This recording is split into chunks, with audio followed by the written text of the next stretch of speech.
Well, something just told me to go get a guitar and not worry about how well I played it, um, and just start on the journey of developing a musical side.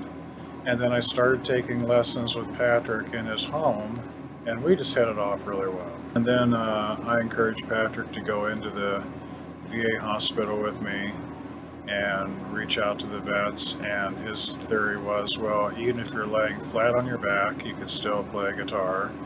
And sadly, we start out in the spinal cord unit where there are people who have been on their back for years. If you can imagine that, an active military person ending up on their back in a bed 24 hours, 24/7.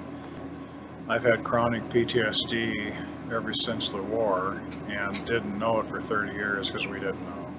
Vietnam vets didn't know, as you probably know. And I just couldn't stick with anything. My focus was really shattered and I was really struggling. If you talk to any war veteran, from any of the wars, going way back to World War II or Vietnam, and you ask them what quality they're missing in their life, they'll tell you joy. We don't want the war to defeat us by carrying the war through our whole life.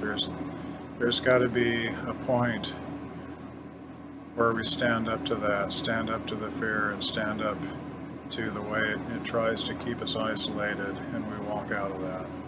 So I'm all about finding ways to walk out of that, whether it's playing a guitar or fly fishing in a river, kayaking in a lake, or mountain climbing, or being close to my family, or I got a 9-pound cat that runs my life.